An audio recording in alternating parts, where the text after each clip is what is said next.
Okay, so today we are going to start physics first chapter and that is electricity. ठीक है, देखो हम ये जानते हैं कि ये जो वर्ल्ड है और ये जो यूनिवर्स है ये सिर्फ दो चीजों का बना होता है. ठीक है, one is the matter and other one is the energy. ठीक है, one is the matter and one is the energy. इन दोनों चीजों के बारे में आप पहले क्लासेस में पढ़ चुके हैं. ठीक है, एनर्जी के बारे में भी पढ़ चुके हैं और मैटर के बारे में भी पढ़ चुके हैं. ठीक है, मैटर बेसिकली क्या होता है? Anything that has mass and occupy space. ये हम जानते हैं कि कोई भी चीज जो मास रखती हो और जो एक स्पेस ऑक्यूपाई करती हो उसको हम क्या बोलते हैं? मैटर. ठीक है, और इसमें एक और चीज मैं ऐड करूंगा which can be sense with our sense organs. यानी कि जो चीज मास ऑक्यूपाई करती हो और मींस आप कह सकते हो स्पेस ऑक्यूपाई करती हो, उसके साथ साथ वो हमारे सेंस ऑर्गन से सेंस हो सकती हो. ठीक है, तो वो क्या कहलाती है? That is called the matter. क्योंकि ये जो फाइव सेंसेस वर्क करते हैं, one is the touch, one is the smell, one is the sight, one is the hearing and one is the taste. तो इन पांचों में से किसी एक सेंस ऑर्गन से वो सेंस हो रहा हो तो उसको हम मैटर कहते हैं. और किसी भी मैटर को वर्कआउट करने के लिए हमें क्या चाहिए होती है? हमें एनर्जी चाहिए होती है. ठीक है, तो यहां पे वही चीज है कि ये जो यूनिवर्स है बेसिकली ये मैटर एनर्जी कॉम्प्लेक्स है. और यहां पे हमें तरह तरह के एनर्जी के फॉर्म दिखाई देंगे. अगर हम अपने आसपास देखें, बहुत सारी एनर्जी है. हम एनर्जी को देख तो सकते नहीं है, लेकिन एनर्जी का इफेक्ट देख सकते हैं, एनर्जी का कन्वर्जन देख सकते हैं. ठीक है, पॉइंट समझ में आ रहा है? ठीक है, लेकिन एनर्जी को नहीं देख सकते. वी कैन हियर साउंड, लेकिन वो वाइब्रेशंस जिससे साउंड प्रोड्यूस हो रही है वो वाइब्रेशंस को हम नहीं देख सकते. वी कैन फील, हम फील कर सकते हैं उन वाइब्रेशंस को. ठीक है, तो इसी तरीके से ये जो यस कम इसी तरीके से ये जो चैप्टर हमारा that is electricity. We know that electricity is one of those what you can say the form of energy. ये भी एक तरह का एनर्जी का फॉर्म है और ये ऐसा एनर्जी का फॉर्म है जिसने एक रेवोल्यूशन क्रिएट किया.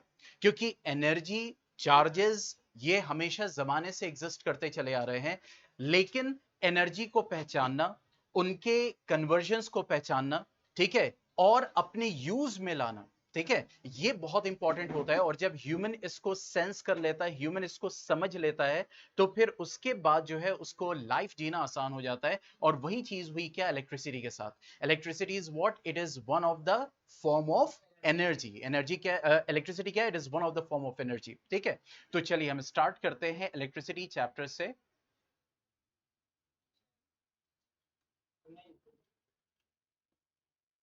ठीक है, so let's start with the electricity.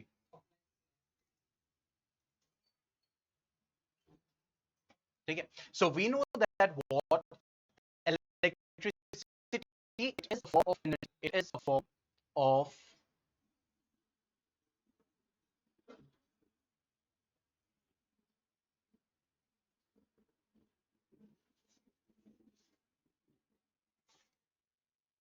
it is a form of energy. Okay, now ये ऐसा फॉर्म ऑफ एनर्जी जिसको हम ये कह सकते हैं कि ये जो मॉडर्न सिविलाइज्ड वर्ल्ड है, जो हमारी ये दुनिया इस वक्त चल रही है, मॉडर्न सिविलाइज्ड वर्ल्ड, तो कुछ ऑथर्स, कुछ साइंटिस्ट इसको इस एरा का, आप कह सकते हो इस जमाने का कहते हैं अजूबा भी कहते हैं. चार्जेस ऐसे एग्जिस्ट कर रहे हैं, लेकिन चार्जेस को समझना, चार्जेस को मींस उनके वर्किंग को समझना, उनके पोटेंशियल को समझना, ये साइंटिस्ट ने किया. और फिर धीरे धीरे चीजें जब सामने आई तो we have got now means ऐसी ऐसी चीजें, रेवोल्यूशनरी मशीन्स और सब कुछ हमारे पास आज मौजूद है जो इलेक्ट्रिसिटी डिपेंडेंट, आप कह सकते हो कि इलेक्ट्रिसिटी डिपेंडेंट होती है. तो ये जो मॉडर्न सिविलाइज वर्ल्ड है, तो बहुत सारे ऑथर इसको क्या बोलते हैं कि ये इलेक्ट्रिसिटी, ये वंडर है इस मॉडर्न सिविलाइज्ड वर्ल्ड का. ठीक है, क्यों हम इसके ऊपर बात करेंगे? क्योंकि इसके बहुत सारे एडवांटेज हैं. अगर हम इलेक्ट्रिसिटी की बात कर रहे हैं, एडवांटेजेस. सबसे पहले अगर हम एडवांटेज की बात करेंगे तो सबसे पहला है क्लीनलीनेस. मींस ये एनर्जी वर्क करती है और इस पे टूल्स वर्क करते हैं, पोल्यूशन जरा सा भी नहीं होता है. देखो, जब फॉर एग्जांपल आपका जो पावर स्टेशन है वहां से ये इलेक्ट्रिसिटी ट्रांसमिट होकर आपके घर तक आ रही है, रास्ते में कहीं भी धुआं, कहीं भी धक्कड़, किसी टाइप का पोल्यूशन नहीं है, तो इसका मतलब है कि इसके एडवांटेज क्या है, it is a clean energy, ये बहुत ही क्लीन एनर्जी, ठीक है। ये नहीं, अगर कन्वर्जन आप करोगे, जैसे मान लीजिए गाड़ी है तो वहां पे cylinder and all electric spark की जरूरत पड़ी, लेकिन बाद में केमिकल एनर्जी को यूज किया जा रहा है उसको रन करने के लिए, तो जनरली जो ट्रांसमिशन है that is very very clean, ठीक है, conversion is very very clean, ठीक है। दूसरा, अगर हम बात करें, फ्लेक्सिबिलिटी है इस एनर्जी के पास, flexibility in terms of voltage, ठीक है। आप 9 वोल्ट पे भी काम कर रहे हैं, 12 वोल्ट पे भी बहुत सारी बैटरीज काम कर रही हैं, बहुत सारे डिवाइसेस काम कर रहे हैं, 220 पे काम कर रहे हैं, 200 पे काम कर रहे हैं, 110 means you have flexibility in terms of voltage, flexibility in terms of voltage.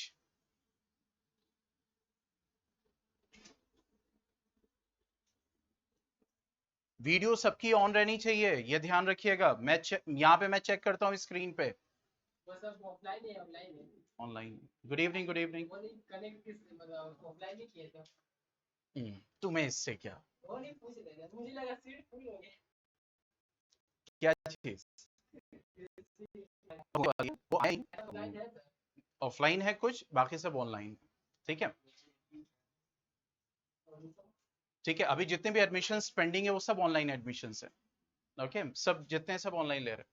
तो cleanliness, flexibility, basically that is two advantages, and one we can say it has the efficiency,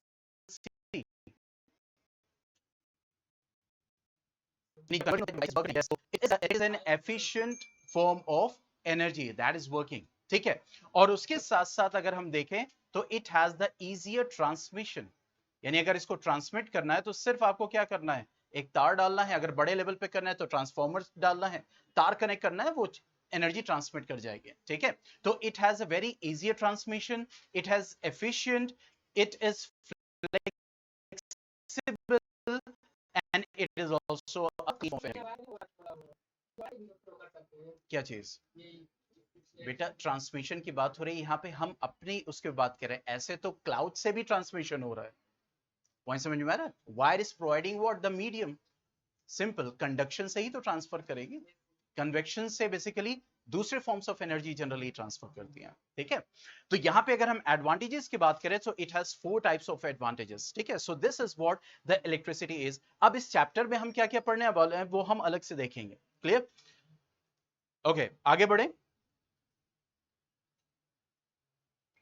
कोई डाउट है, कोई क्वेश्चन है?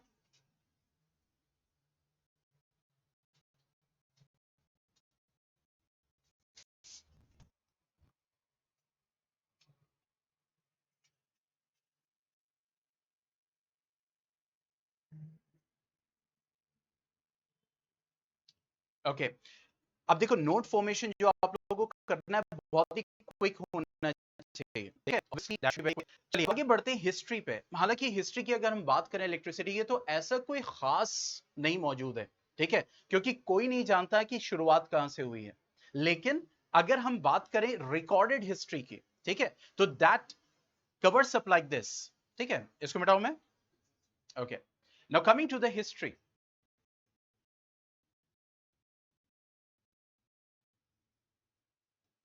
हम जानते हैं कि ये टर्म इलेक्ट्रिसिटी है, ये टर्म इलेक्ट्रॉन से आया है, और जिसका मतलब होता है एम्बर, जिसका मतलब होता है एम्बर, यानी शुरुआत यहां से हुई थी। अगर हम देखें मींस अराउंड 600 बीसी, अगर 600 बीसी की बात करें तो थेल्स ऑफ मिलाइटस,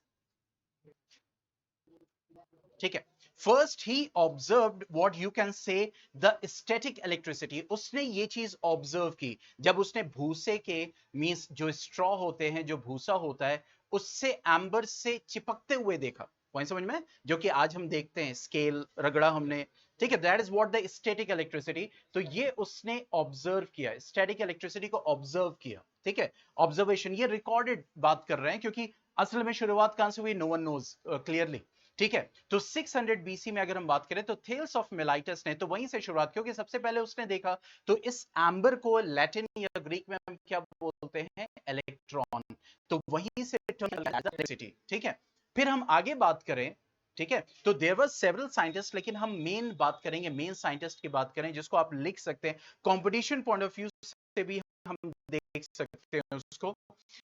ठीक है, means very famous William Gilbert.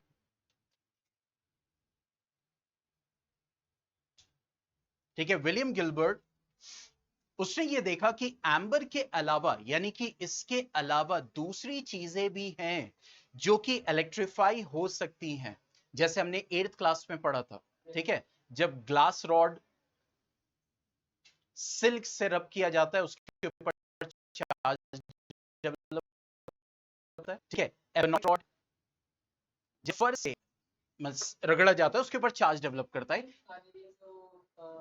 पर्दे होते हैं, कल मतलब जा रहा था ऐसे तो अच्छे से रगड़ खाया, स्पार्क जैसे होता है ना, बिल्कुल, तो पर हुआ, लेकिन वो मतलब हेयर सो रहा था बट हाथ से नहीं हो रहा। नहीं तो वो डिपेंड करेगा ना, क्योंकि जाहिर सी बात है, हाथ, हेयर जो आपका है वो इंसुलेटर है ना, लेकिन हाथ जो है वो कंडक्टर है, बेसिकली वहां पे नर्व्स हैं। ठीक है, तो इलेक्ट्रिसिटी डेवलप करेगी वो सिर्फ और सिर्फ इंसुलेटर्स, इंसुलेटिंग ऑब्जेक्ट्स जो होते हैं उन्हीं पे करेगी।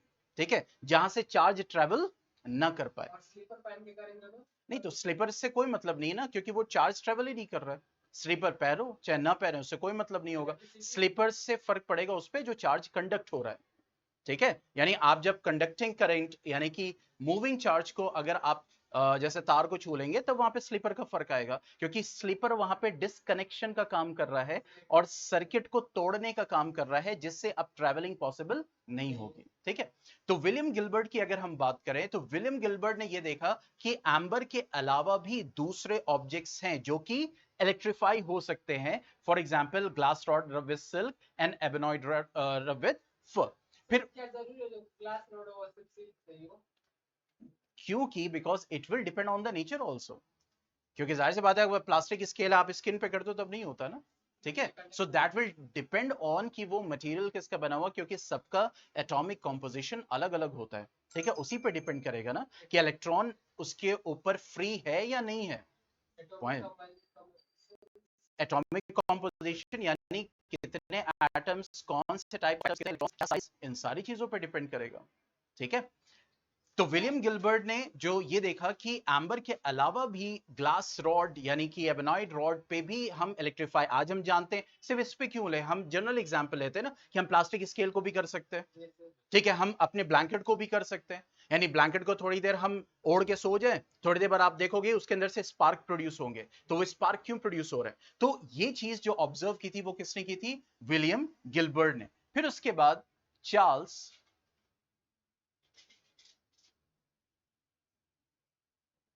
फ्रैंकोइस,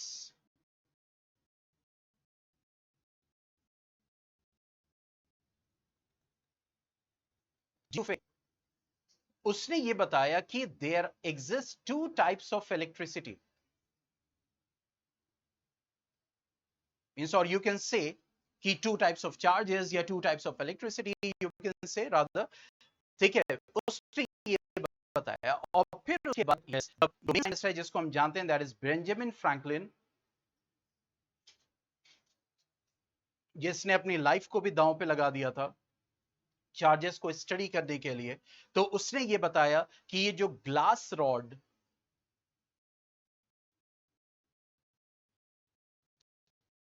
जब सिल्क से रब है उसके ऊपर रब करेगी, that will be considered as positive charge.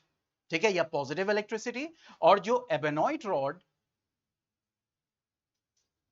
फर्श से जब हम रगड़ेंगे उसके ऊपर जो इलेक्ट्रिसिटी डेवलप कर रही है, that will be considered as negative electricity और निगेटिव चार्ज। ठीक है, क्योंकि ऑब्वियसली ये पॉजिटिव निगेटिव कन्वेंशन है, ये नहीं होता कि उसके ऊपर जो चार्ज है वो प्लस प्लस प्लस की शक्ल में है। यस, उस शक्ल में नहीं है। ठीक है, प्लस माइनस कहने का मतलब है it is having what the opposite, yes it is having what the opposite nature, opposite. अगर पॉजिटिव पॉजिटिव हुआ तो रिपेल करेगा, निगेटिव निगेटिव तो रिपेल करेगा, पॉजिटिव निगेटिव होगा तो अट्रैक्ट करेगा।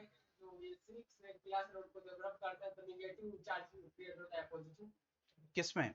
ये ग्लास रोड तो पॉजिटिव अभी बोला तो है, ये है तो जरूरी नहीं पॉजिटिव हो। क्यों? मतलब मान तो नहीं सकते ना पॉजिटिव। नहीं, क्यों नहीं मान सकते? क्योंकि मान सकते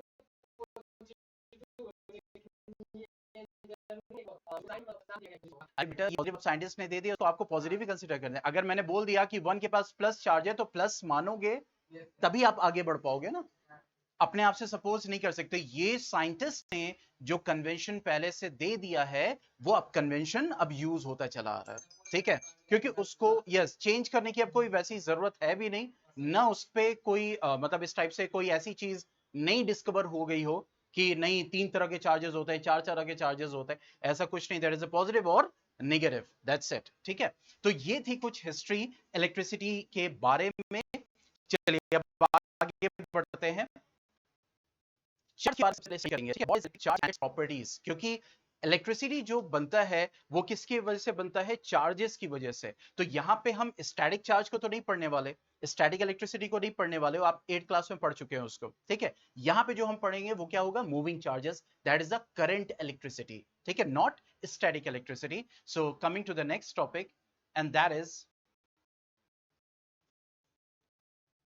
electric charges and its properties।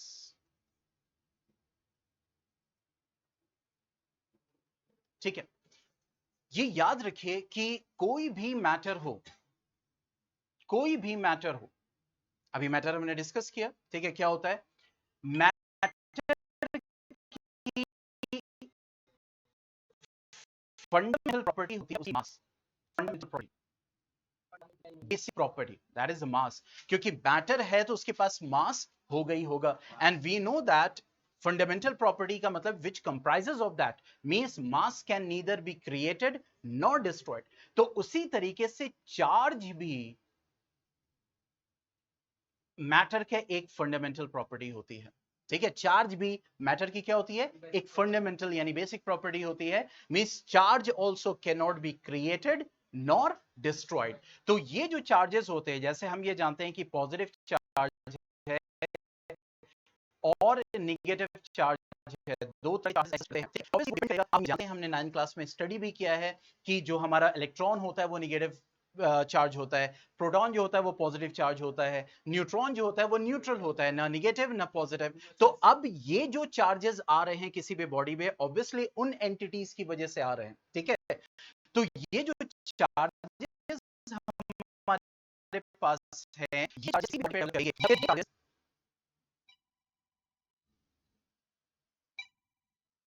अस्सलाम सर, सर क्लास ले रहा हूँ। जी जी जी, ठीक है, ओके, ठीक है। तो ये चार्जेस किसी भी बॉडी के सरफेस पे होंगे या फिर फ्लो करेंगे तभी वो इलेक्ट्रिसिटी देंगे। यानी अगर वो बॉडी के जो आपके सरफेस पे डेवलप कर रहे हैं तो ये इलेक्ट्रिसिटी देंगे, या किसी बॉडी से ये चार्ज फ्लो कर रहे हैं तो ये देंगे करंट इलेक्ट्रिसिटी देंगे, ठीक है। तो दो तरह की electricity, one is the static electricity and one is the current electricity, या फिर जिसको हम बोलते हैं इलेक्ट्रिक करंट, जो कि हम इस चैप्टर में पढ़ने वाले हैं। तो यहां पे एक चीज हमने सीखी कि जो इलेक्ट्रिक चार्जेस है वो दो टाइप के हैं, and charges are also the fundamental property of the matter. लेकिन इसके साथ साथ हम और प्रॉपर्टीज को भी डिस्कस करेंगे वो चार्जेस की, ठीक है। नंबर 1 यानी these are what the properties of charges, ठीक है। सबसे पहला बहुत ही सिंपल है कि like charges repel each other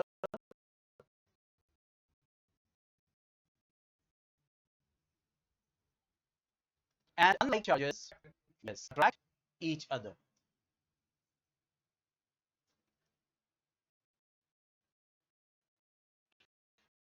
अच्छा, मैं आप लोगों को मेरी जो क्लासेस होती हैं वो एकेडमिक कम कॉम्पिटिटिव होती है, मतलब एनसीईआरटी तो हम कवर करते ही करते हैं, साथ साथ उन टॉपिक्स उन मैटर्स को भी कवर करते हैं जो कि कंपटीशन से रिलेटेड होता है। तो ये नहीं देखना है कि थोड़ा सा हाई जा रहा है, ठीक है, क्यों? क्योंकि एनसीईआरटी तो होगी होगी, बट आफ्टर 10th क्योंकि बोर्ड एग्जाम होने ही होना है और फिर उसके बाद आप कंपटीशन में जाते ही जाते हो, तो मेरा मकसद होता है इस एक साल में हम सारी चीजों को सीख लें, ठीक है। तो एनसीईआरटी से जो है वो तो पढ़ना ही पढ़ना है, लेकिन कुछ एक्स्ट्रा नॉलेज भी मिलेगी आपको हर सेक्शन में, ठीक है।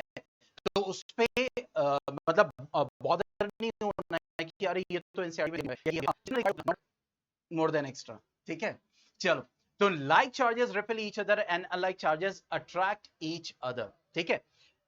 मींस अगर दो पॉजिटिव चार्ज है रखे हुए हैं, हाँ, ये जो रिपल्जन होगा इनके बीच में, या दो नेगेटिव चार्जेस हैं इनके बीच में जो रिपल्जन होगा, या एक पॉजिटिव है और एक नेगेटिव है, इनके बीच में अट्रैक्शन जो होगा वो डिपेंड करेगा कि ऑब्वियसली कि चार्ज कितना है और distance law, Coulomb's law detail में नहीं है, लेकिन उसको आप देखोगे तो आपको अंदाजा होगा कि जो एक नेचर है वो कैसे एक कॉमन फॉर्मेट में काम करती है। और मैं आप लोग से पूछूंगा जो ऑनलाइन है वो बताएंगे कि ये किससे मैच कर रहा है, किस फॉर्मूले से मैच कर रहा है, ये आपको बताना है, ठीक है। अब सेकंड प्रॉपर्टी ये कहती है, हमने अभी ये पढ़ा कि लाइक चार्जेस रिपेल करेंगे, अनलाइक चार्जेस अट्रैक्ट करेंगे, तो जाहिर सी बात है ये जो रिपेल कर रहा है ये अट्रैक्ट कर रहा है तो फोर्स लग रहा है ना, ठीक है। There is a force of attraction and also the force of repulsion. तो ये जो फोर्स है वो ना किसी प्रॉपर्टी पे तो डिपेंड करेगा, ठीक है। तो वो किस प्रॉपर्टी पे डिपेंड करता है, let's see. Means the force acting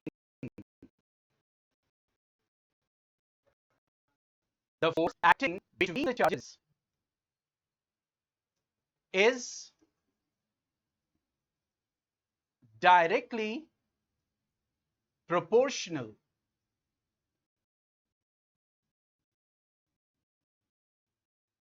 to the product of charges and inversely proportional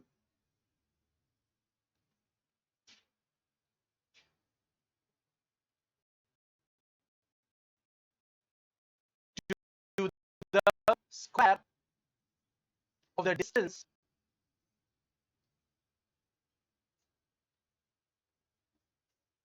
between them। मतलब मान ले अगर हम दो चार्जेस हैं, this is charge 1 and this is charge 2, this is Q2, okay। तो और इनके बीच में डिस्टेंस दैट इज R, इसको हम R मानते हैं, ठीक है। तो ये फोर्स ऑफ रिपल्जन होगा जिसको हम क्या बोलते हैं, क्योंकि 8th क्लास में आपने स्टडी किया है कि जो दो चार्जेस के बीच में फोर्स लगता है उसको हम बोलते हैं इलेक्ट्रोस्टैटिक फोर्स। तो इसी फोर्स की ये बात हो रही है। तो ये जो इलेक्ट्रोस्टैटिक फोर्स है that will depend on the product of the charges.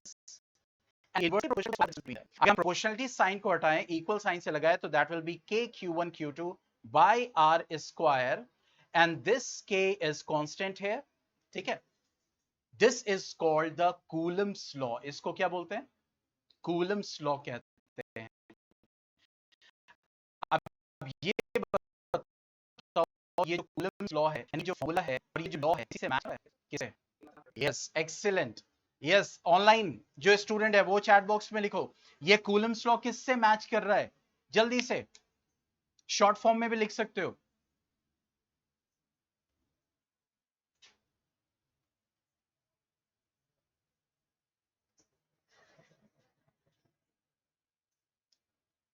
जल्दी जल्दी, अगर नहीं आ रहा है नो लिख दो, आ रहा है तो उसको लिख दो।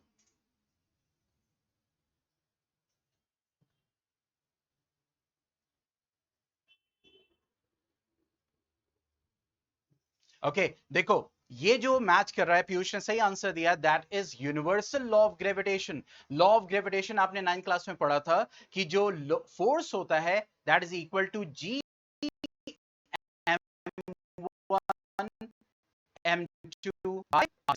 यहाँ पे क्या था, मासेस का प्रोडक्ट, यहाँ पे क्या है, चार्जेस का प्रोडक्ट, वहां था दोनों के डिस्टेंस का स्क्वायर और इनवर्सली प्रोपोर्शनल था, यहाँ पे भी क्या है, दोनों के बीच में डिस्टेंस का स्क्वायर और इनवर्सली। तो ये किससे मैच कर रहा है, means it is similar like universal law of gravitation. तो यहां से एक हमें सीख मिलती है, आपको पता है ये जो जितनी चीजें होती है इसी नॉलेज का क्या बनाया जाता है, मींस मास्किंग की जाती है, कि इससे नेचर को स्टडी किया जाता है कि नेचर एक सेट फॉर्मेट पे वर्क करता है। ठीक है, जैसे आप देखोगे यूनिवर्सल इंडिकेटर्स को, तो यूनिवर्सल इंडिकेटर्स को बनाया तो इंसान नहीं, लेकिन उसका जो कलर पैटर्न होता है वो भी विबग्योर, और जो नेचुरल रेनबो क्रिएट होता है उसका भी पैटर्न विबग्योर। ठीक है, तो इसका मतलब है कि नेचर जो है एक पर्टिकुलर सेट ऑफ फॉर्मेट पे वर्क करता है। तो this is what the Coulomb's law. अब देखो इसी को हम यहां पे और अच्छे से समझते हैं। सी दिस, मान लो यहां पे दो चार्जेस है, ठीक है, अब देखो देखो लेफ्ट साइड वाला जो है इसके ऊपर कितना है, -2 इलेक्ट्रॉन, मतलब कि निगेटिव चार्ज है। ठीक है, मतलब ये कैसा है, लेट्स सी अगर इसके ऊपर मेरी पेन वर्क कर जाए, और ये सब आप न्यूज इन्फो पे जाके लैब से खुद प्रैक्टिस कर सकते हैं आराम से। ठीक है, अब देखो ये हमने यहां पे क्या वैल्यू ली है, why it's not working, wait a second, wait a second, चलो कोई बात नहीं, आई थिंक क्लियर दिख रहा होगा। तो ये निगेटिव चार्ज है हमारा, ठीक है, और यहां पे ये हमने क्या लिया हुआ है, देखो पॉजिटिव, ये पॉजिटिव है, तो देखो साइन कैसा दिख रहा है, अट्रैक्शन का, यानी निगेटिव पॉजिटिव दूसरे को क्या कर रहे हैं, अट्रैक्ट कर रहे हैं। लेकिन देखो जैसे जैसे हम,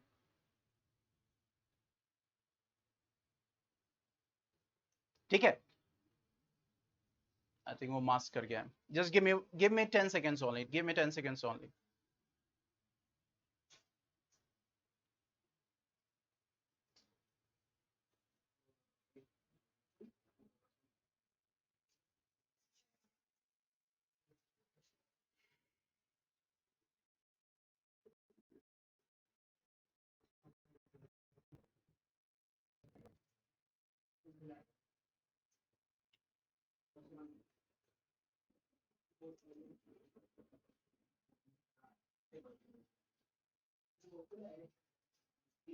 ये साइमुलेशन सब आपको न्यूज इन्फो साइट पे मिलेगी, चैप्टर वाइज भी मिलेगी, सिमुलेशंस हैं, और वहां जाके आप खुद पर्सनली इसको बैठ के लैब अपने घर पे कर सकते हो, यानी अपने कॉन्सेप्ट्स को।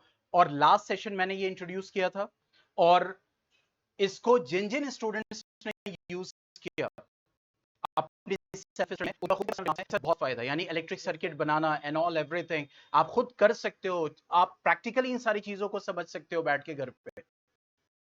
ठीक है, okay, just follow.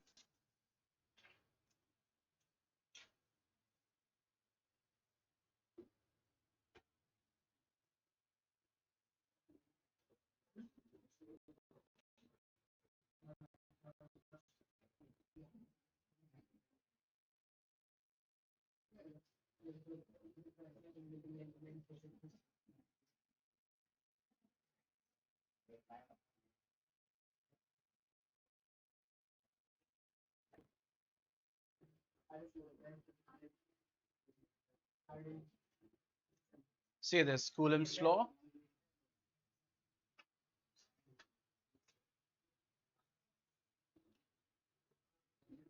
You can also operate from the mobile, लेकिन लैपटॉप से बहुत अच्छा होता है, मोबाइल से भी कर सकते हैं आप, लेकिन मोबाइल में थोड़ा सा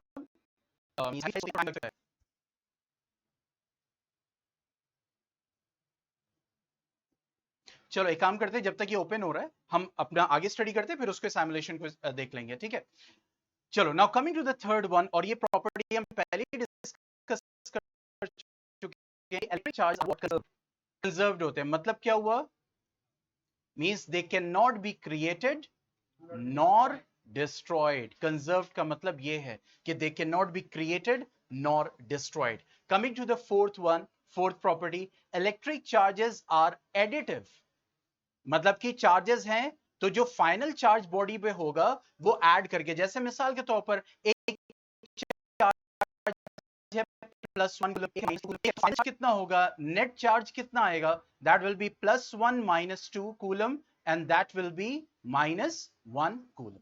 दैट्स इट। यानी एक सिंपल एडिटिव सम है जिसको हम करके फाइनल चार्ज निकाल सकते हैं। ठीक है, now coming to the next and last property, we are just talking according to the 10th class only. ठीक है, आप ये कह सकते हो कि electric charge is quantized.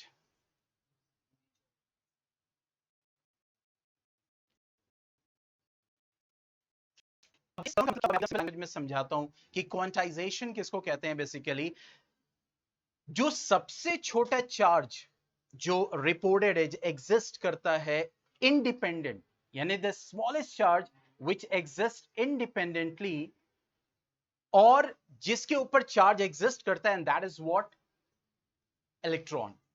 Point समझ में? प्रोटॉन पे भी चार्ज है, अब अगर सर प्रोटॉन पे भी, लेकिन सिर्फ साइन का फर्क है ना, वैल्यू चार्ज की तो सेम है, मास की डिफर करती है, लेकिन चार्ज की वैल्यू क्या होती है, सेम। तो यहां पे वही हो रहा है कि जो सबसे छोटी एंटिटी जो इंडिपेंडेंटली एग्जिस्ट करती है वो क्या है, that is what, the electron. और अगर हम इसके ऊपर चार्ज की बात करें तो that will B -1.6 into 10⁻⁻19 coulomb. Coulomb, this is the unit of charge. ये चार्ज एग्जिस्ट करता है इलेक्ट्रॉन का ऊपर। मतलब कि ये कहने का मतलब हो गया, इसको बहुत अच्छे से समझिएगा। मैं आपको एक एग्जांपल देता हूं। मैंने बोला ये एक बॉडी है जो चार्ज्ड है, ठीक है, तो इसका मतलब इसके अंदर छोटी छोटी चार्ज बॉडीज है, मींस कि छोटे छोटे क्या है, इलेक्ट्रॉन्स है, जो कि क्वांटाइज, जो कि सम होके, जो कि मिलके उस बॉडी को क्या प्रोवाइड कर रहे हैं, चार्ज प्रोवाइड कर रहे हैं। ठीक है, तो सबसे छोटी entity that is what, the electron, जिसके ऊपर चार्ज कितना होता है, दैट इज -1.6 इंटू 10⁻⁻19 कूलम। तो ये कुछ प्रॉपर्टीज थी इलेक्ट्रिक चार्जेस की जो हमने स्टडी की। अब हम आगे बढ़ते हैं, बट लेट अस सी कि हमारा, हाँ ये देखो ये हो गया। अब देखो यहां पे मैंने ये निगेटिव चार्ज है, ठीक है, this one is see the negative charge. ठीक है, तो इसका मतलब ये एक निगेटिव चार्ज है, और यहां पे मैंने कितना लिया हुआ है, 4 इलेक्ट्रॉन, मींस पॉजिटिव, तो ये हमारा पॉजिटिव चार्ज है। तो देखो यहां पे क्या है, जब ये दूर है, क्योंकि अभी हमने कूलम्स लॉ क्या पढ़ा है कि जब चार्जेस की डिस्टेंस के ऊपर भी डिपेंड करेगा और उनकी वैल्यूज के ऊपर भी डिपेंड करेगा, क्या, दोनों के बीच में फोर्स ऑफ अट्रैक्शन या दोनों के बीच में फोर्स ऑफ रिपल्शन। तो यहां पे एक नेगेटिव और पॉजिटिव है, और देखो दोनों पे देखो फोर्स ऑफ अट्रैक्शन हो रहा है, लेकिन वैल्यूज क्या है, देखो कम है ना। ठीक है, लेकिन जैसे जैसे आप इनको करीब कर रहे हो, इन दो चार्जेस को करीब कर रहे हो, फोर्स ऑफ अट्रैक्शन बढ़ रहा है या घट रहा है, सी द साइन, ये एरो साइन बढ़ रहा है, मतलब कि इनवर्सली प्रोपोर्शनल, जितना चार्जेस करीब आते जाएंगे, यानी कि डिस्टेंस कम होती चली जाएगी, उतना फोर्स ऑफ अट्रैक्शन बढ़ता चला जाएगा, यानी इलेक्ट्रोस्टैटिक अट्रैक्शन बढ़ता चला जाएगा। अब यहां पे हम दोनों को सेम चार्ज करते हैं, यानी इसको भी मैं निगेटिव कर देता हूं। ठीक है, तो देखो फोर्स ऑफ क्या हो गया, अब रिपल्जन हो रहा है। ठीक है, लेकिन रिपल्जन किस पे डिपेंड करेगा, जैसे जैसे मैं डिस्टेंस को बढ़ा रहा हूं, सी दिस, जैसे जैसे मैं डिस्टेंस को बढ़ा रहा हूं, देखो फोर्स ऑफ रिपल्जन कम होता चला जा रहा है। ठीक है, लेकिन जैसे जैसे मैं दोनों चार्जेस जो कि दोनों निगेटिव है, मैं देखो जितना करीब ला रहे हो, देखो उतना ही वो रिपल कर रहे हैं। ठीक है, मींस जितना करीब आ रहे हैं उतना ही क्या हो रहा है, रिपल्जन हो रहा है। यस, और जितनी मैं वैल्यूज और बढ़ाता जाऊंगा तो देखो रिपल्जन की वैल्यू, देखो इलेक्ट्रोस्टैटिक फोर्स की वैल्यू बढ़ती चली जा रही है, बढ़ती जा रही है। और देखो मैं वैल्यूज को घटा दूं, चार्जेस की वैल्यूज को घटाऊं, तो देखो चार्जेस की वैल्यू भी क्या हो रही है, फोर्स की वैल्यू भी क्या हो रही है, घट रही है। पॉइंट समझ में आ गया? Yes online students, Coulomb's law समझ में आया? दो चार्ज पे एग्जिस्ट करता है, तो इलेक्ट्रिक फोर्स ऑफ अट्रैक्शन, जितना चार्जेस दूर होंगे उतना फोर्स ऑफ अट्रैक्शन कम लगेगा या रिपल्जन कम लगेगा, और जितना चार्जेस देखो दूर होंगे उतना फोर्स ऑफ अट्रैक्शन या रिपल्जन कम हो जाएगा, और जितना करीब होंगे उतना फोर्स ऑफ अट्रैक्शन या रिपल्जन बढ़ता चला जाएगा। ठीक है, so this was about the Coulomb's law. चलिए अब आगे बढ़ते हैं कुछ टर्मिनोलॉजीज पे। कोई डाउट है तो पूछ सकते हो अभी तक जितना हमने पढ़ाया है। Any doubt, anyone?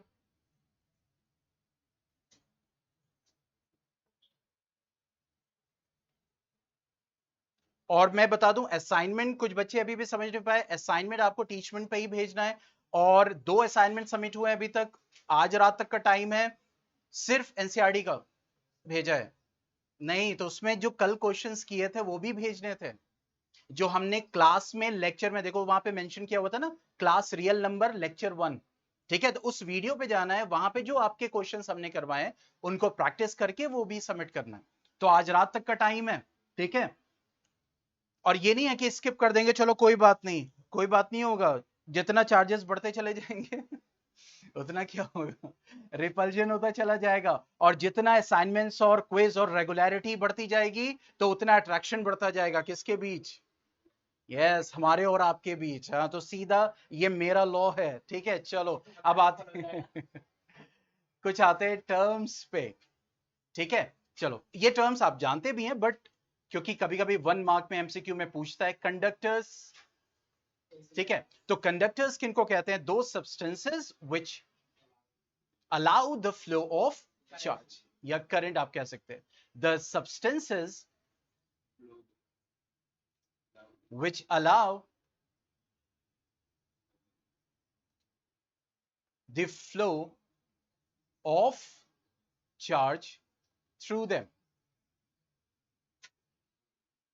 अच्छा, डेफिनेशन कई सारे, अक्सर बच्चे कंफ्यूज होते हैं, जरूरी नहीं है डेफिनेशन तुम्हारे टीचर कहते हैं मेरी वाली लिखो तो वही लिखना, ठीक है? मैं बार बार यही कहता हूं, डेफिनेशंस बहुत एग्जिस्ट करती हैं। डेफिनेशंस मतलब ये होता है कि जिस चीज को आप डिफाइन करने वाले हो, क्या वर्ड्स हैं आपके, ठीक है? तो कभी कभी टीचर बहुत ज्यादा स्ट्रिक्ट हो जाते हैं, नहीं मेरी वाली डेफिनेशन लिखो बेटा, तो मैं आप लोग से यही कहता हूं वही लिखो, ठीक है?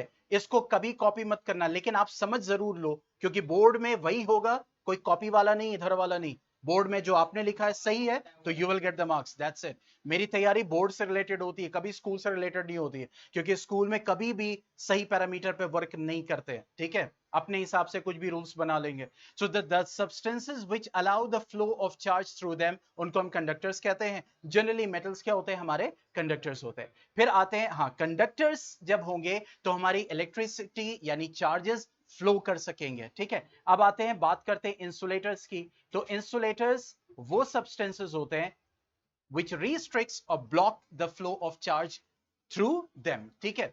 The substances which restricts the flow of charge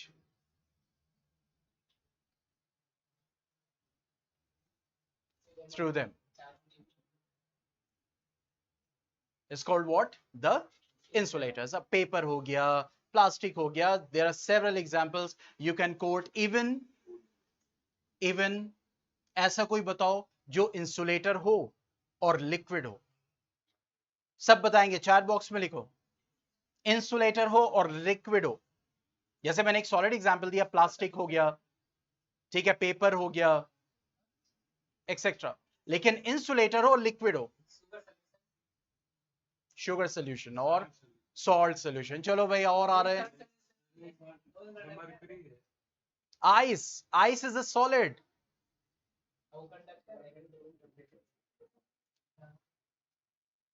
yes yes, try insulator and liquid.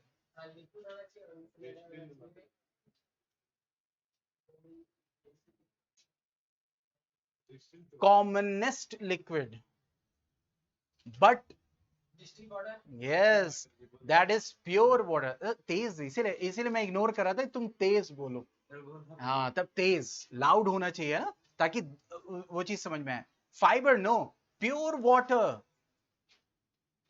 Pure water that contains only water, क्योंकि हल्का सा भी सॉल्ट, हल्का सा भी शुगर गया तो वो कंडक्टर बन जाएगा। तो प्योर वाटर इंसुलेटर होता है, that does not conduct electricity through it. इसीलिए जब हम इलेक्ट्रोलिसिस ऑफ वाटर करते हैं, इधर जब इलेक्ट्रोलिसिस ऑफ वाटर करते हैं तो उसमें थोड़ा सा एसिड या फिर थोड़ा सा सॉल्ट डालना पड़ता है प्योर वाटर में। तो pure water is what? It is a liquid and also insulator. लेकिन अब ये नहीं मतलब इस सर ने प्योर वाटर बोला था, डिस्टिल्ड वाटर मार्केट से लाए, प्लग लगाया, कूद के अंदर, नहीं, ये नहीं करना है।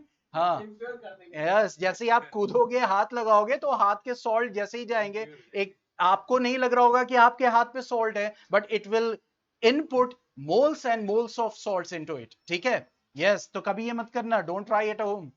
पता चला साथ सर ने बोला था, साथ सर गया जेल। चलो आगे बढ़ते हैं नेक्स्ट टर्म पे, and that is static electricity and current.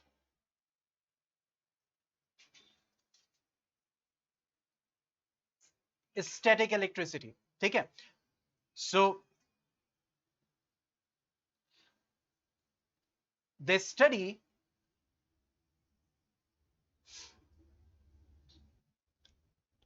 which deals with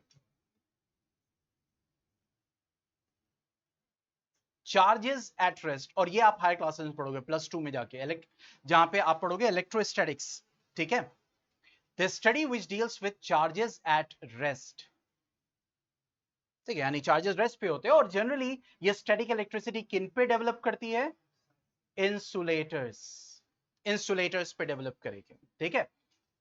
तो आप ये भी कह सकते हो कि स्टैटिक इलेक्ट्रिसिटी क्या है? The type of electricity which deals with the charges at rest, यानी there are several definitions for it. Now coming to current electricity, या फिर जिसको हम बोलते हैं electric current और electric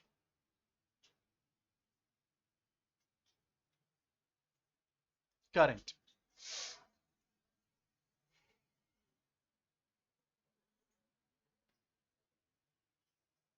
ठीक है, means the electricity which deals with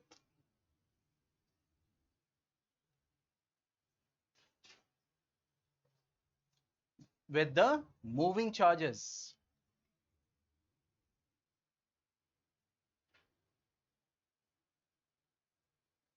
और आप ये भी कह सकते हैं, एक मिनट रुक जाओ, आप अभी कंफ्यूज, क्योंकि मुझे डेफिनेशन इलेक्ट्रिक करंट अभी यहां से हटा दो, अभी डेफिनेशन में आप फिर आप कंफ्यूज हो जाओगे, मैं बताऊंगा क्यों मैंने किया, ठीक है। The electricity which deals with the moving charges, that is called what? The current electricity, क्योंकि आप इलेक्ट्रिसिटी के टर्म में डेफिनेशन लिख रहे हैं, पॉइंट समझ में आया, ठीक है। तो ये थी कुछ चीजें इलेक्ट्रिसिटी के बारे में। अब हम स्टार्ट करते हैं। अब देखो इस चैप्टर में है क्या, मेन है current, electric current, voltage, resistors, यानी ओम्स लॉ जब हम पढ़ेंगे, तो ये 3 मेन टॉपिक्स हैं जिनको हमें स्टडी करना है इस चैप्टर में।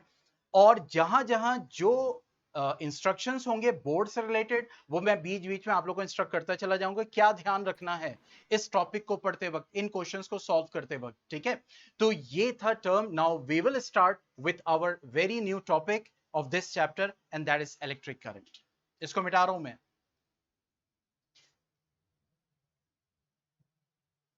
ठीक है, इलेक्ट्रिक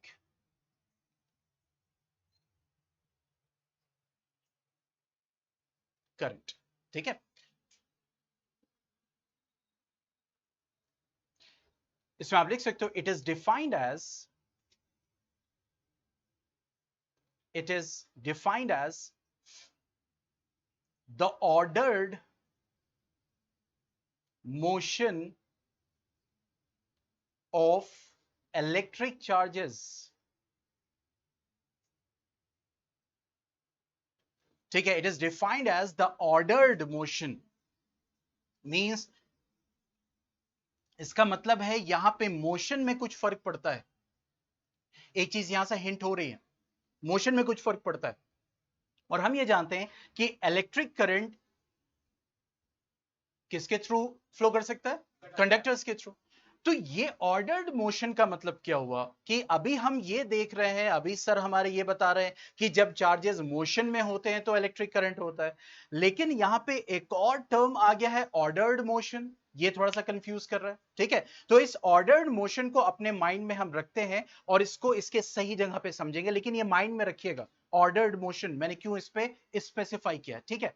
अब इलेक्ट्रिक करंट पे और आगे बढ़ते हैं, ठीक है, कि अगर हम इलेक्ट्रिक करंट को देखें तो इस इलेक्ट्रिक करंट को हम सिंबल क्या यूज करते हैं, याद रखिएगा, नॉट एसआई यूनिट। अभी एसआई यूनिट की बात नहीं कर रहे, अभी किसकी बात कर रहे हैं? सिंबल। तो सिंबल जो हम यूज करते हैं वो क्या यूज करते हैं? I, that is capital I for electric current, ठीक है। तो ये तो था एक qualitative definition, ordered motion of electric charges. लेकिन एक क्वांटिटेटिव अगर डेफिनेशन की बात करें तो वो क्या होता है? Means second definition, quantitative definition means the rate of flow of charge. क्योंकि जब हम रेट बात कर लिया तो रेट मतलब होता है पर यूनिट टाइम, ठीक है। तो the rate of flow of charge is called electric current, मतलब कि उस कंडक्टर से चार्ज कितने टाइम में फ्लो कर गया वो डिसाइड करेगा क्या? करंट, ठीक है। That means I is equal to, या फिर इसको मैं ऐसे लिख सकता हूं, electric current is equal to charge upon time, और we can say I is equal to Q by T, ठीक है। सो ये क्वांटिटेटिव डेफिनेशन जहां से हम इलेक्ट्रिक करंट की क्वांटिटी हम यानी मैग्नीट्यूड हम निकालेंगे, हम उसको फाइंड आउट करेंगे कि कितना करंट फ्लो कर रहा है थ्रू आउट द मोशन, ठीक है। यहां तक किसी को doubt? Type in the chat box, आप में से किसी को क्वेश्चन, कोई डाउट यहां तक? अभी ये कंप्लीट नहीं हुआ है, अभी इसमें और चीज है, मैं स्टेप बाय स्टेप बता रहा हूं, ठीक है। तो सबसे पहले हमने स्टडी किया, चैट बॉक्स में लिख दो जल्दी से अगर कोई डाउट है। डाउट है तो यस लिख दो, नहीं तो नो लिख दो, ठीक है।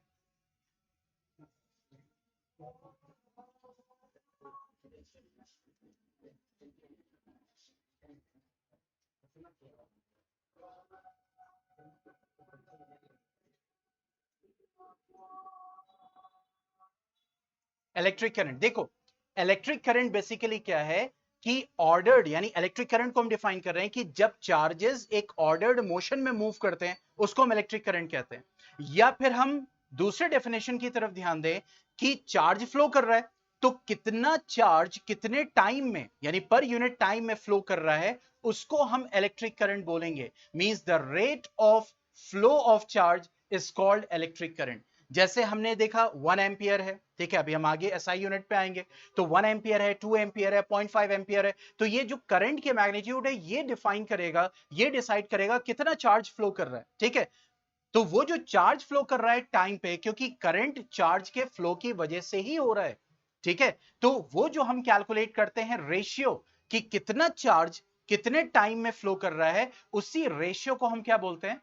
That is called what? The electric current. This is quantitative definition. Quantitative क्यों बोल रहे हैं? क्योंकि यहां पे हम करंट का क्या निकालते हैं? मैग्नीट्यूड, या करंट के मैग्नीट्यूड से चार्ज निकालते हैं, या चार्ज और करंट से क्या निकालते हैं? टाइम निकालते हैं। और ये वाली डेफिनेशन क्या है? Qualitative, qualitative definition. यहां से मैग्नीट्यूड का कोई मतलब नहीं, आपको एक क्वालिटी बता रहे हैं करंट की कि वो क्या है basically, that is the ordered motion of charges. Is that clear? मैंने क्या बोला है? बाद में, ठीक है, बस इसको माइंड में रखना ऑर्डर्ड मोशन को, ठीक है। ओके, अब हम बात करते हैं आगे। अब एसआई यूनिट की अगर हम बात करें, एसआई यूनिट, तो एसआई यूनिट क्या है? दैट इज एम्पियर, और इस एम्पियर का साइन है कैपिटल ए, लेकिन इसके साथ साथ दूसरी यूनिट्स भी यूज होती हैं, दैट इज मिली एम्पियर, यानी 1 milli ampere is equal to what? 10 to the power -3 ampere, या 1 micro ampere that is 10 to the power -6 ampere. तो ये जो एम्पियर है ये क्या है? That is what? The SI unit, और ये साइंटिस्ट के ऑनर में दिया गया है, and that is Andre Marie Ampere, ठीक है, आंद्रे मारे एम्पियर। ये साइंटिस्ट है जिसके ऑनर में इसकी एसआई यूनिट दी गई है, that is called what? The ampere. तो ये तो फॉर्मूला हो गया, ये डेफिनेशन हो गई, ठीक है। अच्छा, अक्सर जब हम आगे बढ़ेंगे चैप्टर्स में तो अक्सर बच्चों को कंफ्यूजन रहता है, सर फॉर्मूला कौन सा यूज करें, क्योंकि आगे अभी करंट देख रहे हैं एक फॉर्मूला, आगे करंट का दूसरा ही फॉर्मूला मिलेगा, चार्ज का, वोल्टेज का।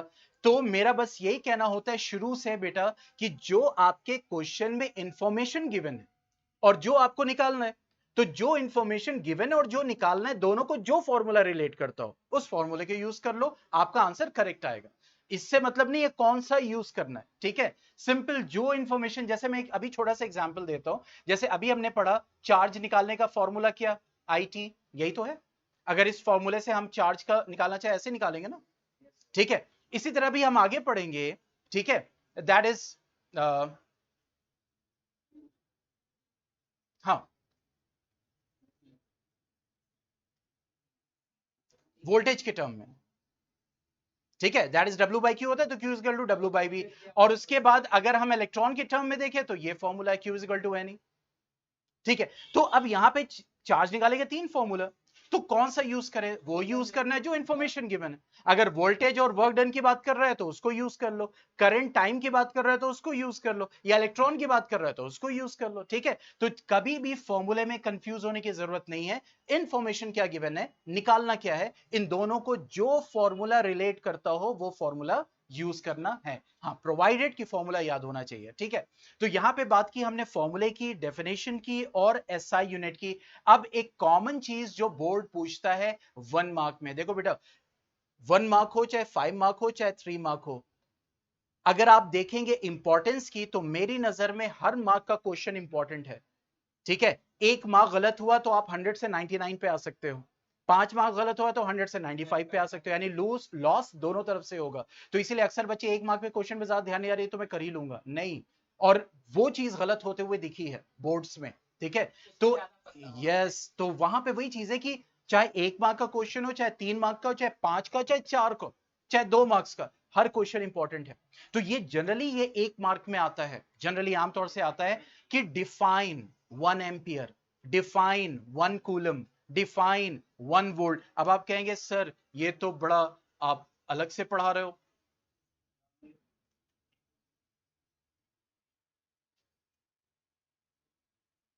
देखिए मैं आपको दिखाता हूं, ये सब कुछ इसीलिए मैंने कहा एनसीईआरटी में जो कुछ है, जो कुछ है, एक्टिविटी है, फिगर है, ये देखो ये क्वेश्चंस हैं, ये बॉक्स है, सब कुछ आपका कोर्स है। पॉइंट समझ में आया? इन सब से क्वेश्चन आ सकता है। तो देखो यहां पे क्या लिखा हुआ है, define the unit of current यानी एम्पियर। तो ये तरह के क्वेश्चन आपके एनसीईआरटी में हैं, तो इसीलिए इन क्वेश्चंस पे आपको फोकस करते रहना है। जैसे यहां पे हमने सीखा एम्पियर, तो अब क्वेश्चन है कि डिफाइन 1 एम्पियर। तो इसका छोटा सा एक कॉन्सेप्ट है, जब इस टाइप के क्वेश्चन हो तो सीधा उसका फॉर्मूला देखो। ठीक है, जैसे करंट का फॉर्मूला क्या है, Q by T.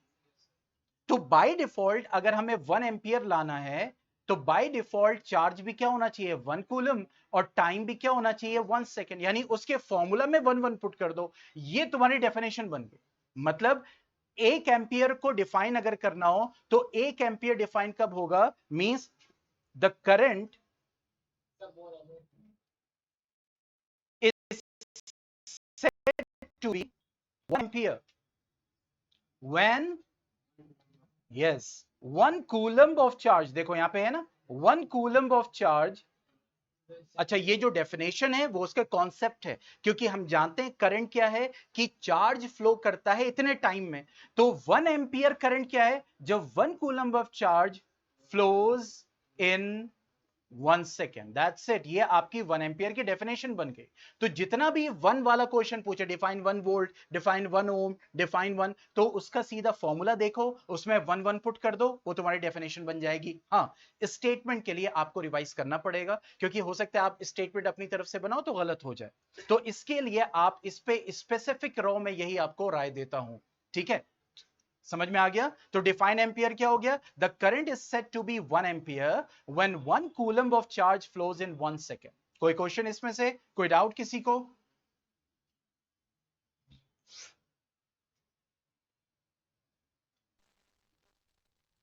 Type in the chat box.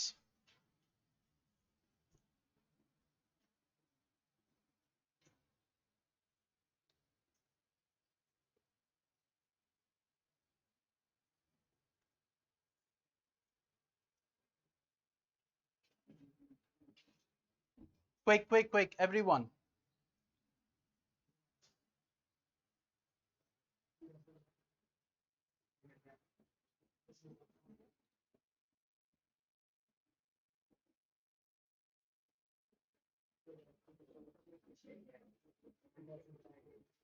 Okay, now next is defined 1 coulomb, क्योंकि दोनों को हम डिस्कस कर चुके हैं।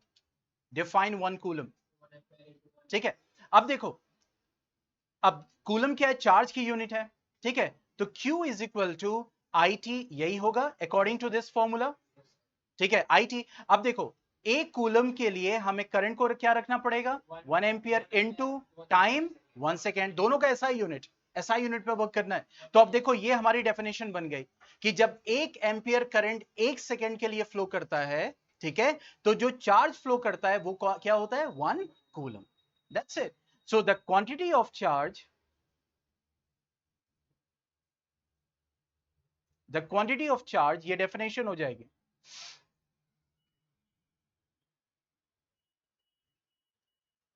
is 1 coulomb when 1 ampere of current flows for 1 second। यानी जब 1 एम्पियर करंट 1 सेकेंड के लिए फ्लो करेगा। अब आपका दिमाग में आएगा कितना डिस्टेंस, कितना तार, उससे कोई मतलब नहीं, ठीक है। क्या कह रहा है, 1 सेकेंड में 1 एम्पियर फ्लो कर गया तो कितना चार्ज फ्लो कर जाएगा, 1 कूलम ऑफ चार्ज फ्लो कर गया उस तार से, ठीक है। Is that clear? So this was the definition of 1 ampere and 1 coulomb. Now coming to the next, अभी करंट हमने देखा qualitative definition, then quantitative definition, फिर उसके बाद हमने उसके सिंबल को देखा, फिर उसके बाद फॉर्मूला, फिर उसके बाद हमने 1 एम्पियर 1 कूलम को डिफाइन किया। अब आते हैं convection, means direction of current, ठीक है। अब देखो, अगर हम डायरेक्शन ऑफ करंट की बात करें तो जो कन्वेंशन यूज होता है जनरली वो पॉजिटिव चार्ज के ऊपर, मींस कि जो पॉजिटिव चार्ज है वो जिस तरफ फ्लो करेंगे उसी तरफ जो है इलेक्ट्रिक करंट, क्योंकि मैं सिर्फ करंट क्यों नहीं लिखूंगा, क्योंकि एयर करंट भी होता है, वाटर करंट भी होता है, ठीक है। तो ये करंट जो प्रोड्यूस हो रहा है वो इलेक्ट्रिसिटी की वजह से हो रहा है, तो इलेक्ट्रिक करंट का भी डायरेक्शन पॉजिटिव चार्ज जिस तरफ फ्लो करेगा उस तरफ होगा। लेकिन अगर हम नेगेटिव चार्ज के बेसिस पे देखें तो जिस तरफ नेगेटिव चार्ज फ्लो करेगा उसके ऑपोजिट क्या करेगा, पॉजिटिव, यानी इलेक्ट्रिक करंट फ्लो करेगा, ठीक है।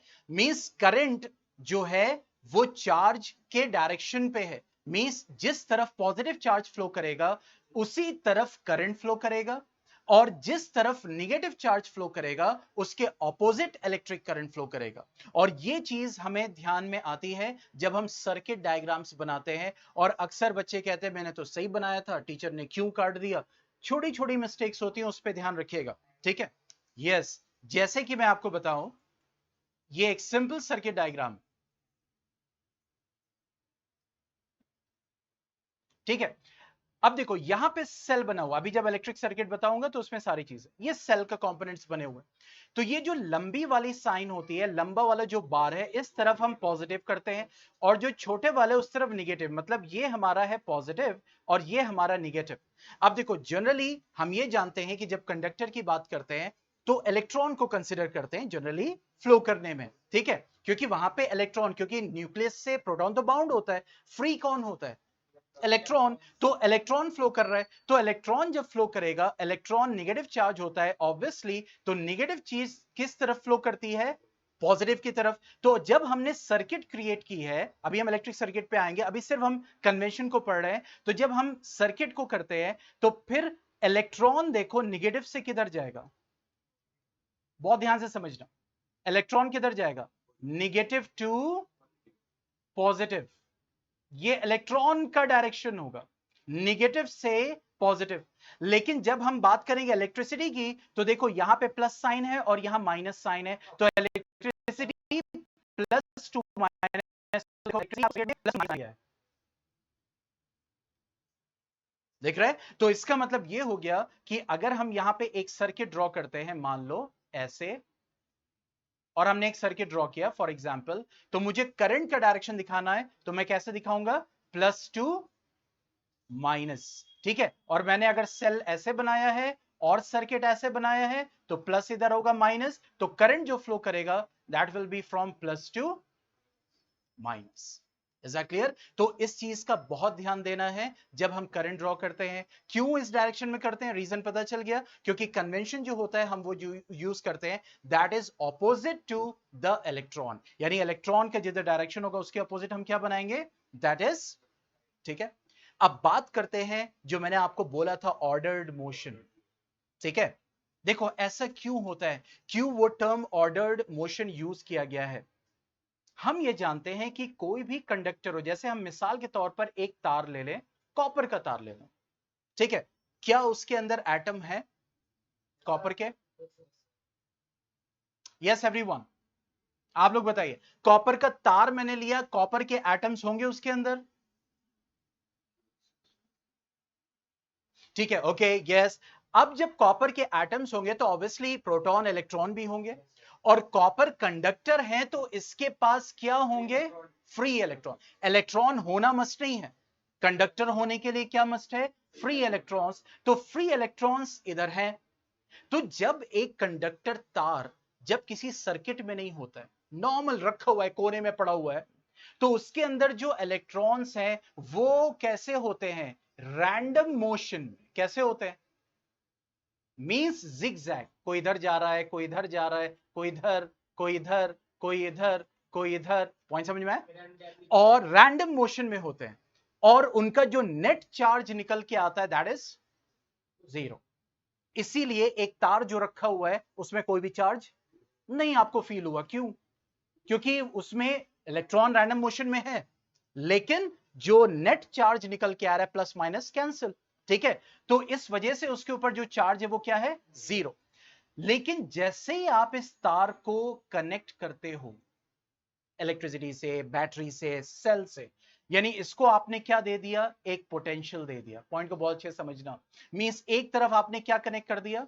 Positive terminal. दूसरी तरफ क्या कनेक्ट कर दिया? Negative terminal. तो जब आप इसको पोटेंशियल देते हो, मतलब किसी बैटरी से कनेक्ट कर दिया या फिर आपने तार सॉकेट में लगा दिया, अब ये जबरदस्ती एक ऑर्डर में फ्लो करना शुरू करेगा बाय फोर्स, ठीक है। यानी ये जो इलेक्ट्रॉन इधर उधर खुल्लम खुल्ला इधर उधर एकदम मस्ती से, जब डंडा चला सीएम का तो फिर क्या हुआ? हाँ, तो फिर उसके बाद एक एकदम लाइन से वही चल रहे हैं, ठीक है। लेकिन ये क्या फ्री होके चल रहे हैं या जबरदस्ती चल रहे हैं?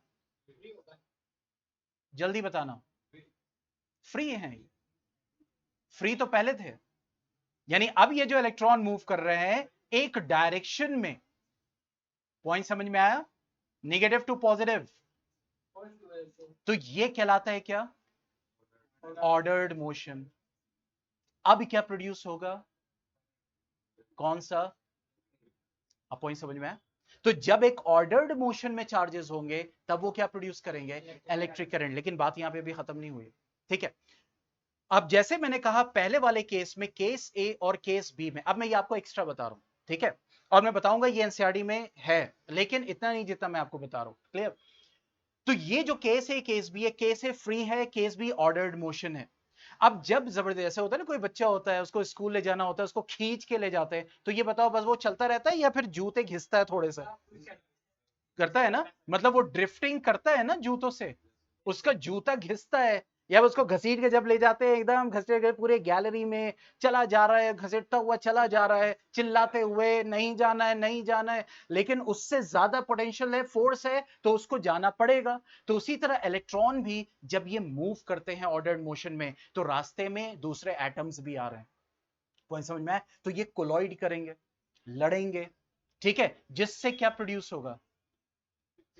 जिससे क्या प्रोड्यूस होगा? हीट। तो बेसिकली ये जो ड्रिफ्ट करते हैं इलेक्ट्रॉन, यानी अब जबरदस्ती मूव कर रहे हैं, लेकिन ये जो ड्रिफ्टिंग होती है वो बहुत स्लो होती है। क्या होती है? बहुत स्लो। मतलब अगर आप देखें तो दैट इज अबाउट 1 मिलीमीटर पर सेकेंड के हिसाब से वो ड्रिफ्ट कर रहे हैं। यानी 1 सेकंड में कितना? 1 मिलीमीटर, यानी घसीट रहे। और ये जो ड्रिफ्टिंग होगी इससे डिसाइड होगा magnitude of current. Magnitude of current, जैसे एक तार है उसमें 2 एंपियर फ्लो कर रहा है करंट, और एक तार है जिसमें 0.5 एंपियर, एक तार है जिसमें 0.1 एंपियर। तो ये जो मैग्नीट्यूड ऑफ करंट है, स्ट्रेंथ करंट की जो है, यानी अगर आपने एक बैटरी से कनेक्ट किया तार को, छोटी सेल से, आप उसको छुओ तो आपको जरा सा महसूस नहीं होगा, लेकिन वही एक बैटरी ले लो, उससे तार कनेक्ट करो, आपको झटका फौरन लगेगा। तो ये जो स्ट्रेंथ आ रही है वो किसकी वजह से आ रही है? ये टर्म समझ में आ गया? यहां तक समझ में आ गया? पूरी बात नहीं अभी हुई है। तो ये समझ में आया कि जब पोटेंशियल दिया जाता है, जब इलेक्ट्रॉन ड्रिफ्ट करते हैं, तो उस ड्रिफ्ट से जो स्ट्रेंथ प्रोड्यूस होती है वो देता है इलेक्ट्रिक करंट को स्ट्रेंथ, मतलब उसको मैग्नीट्यूड। यहां तक बात समझ में आई? हाँ भाई, आप लोग बताएं।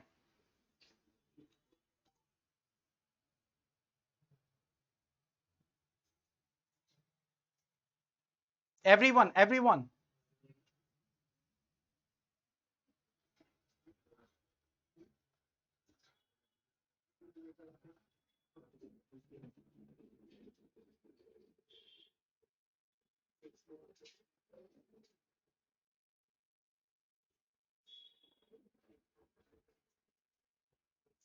Yes, Michelle, Saud, Ishaq, everyone.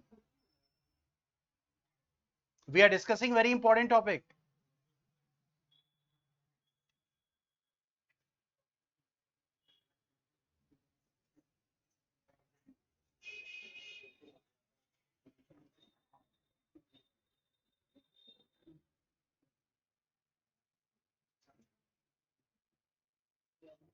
My voice is coming.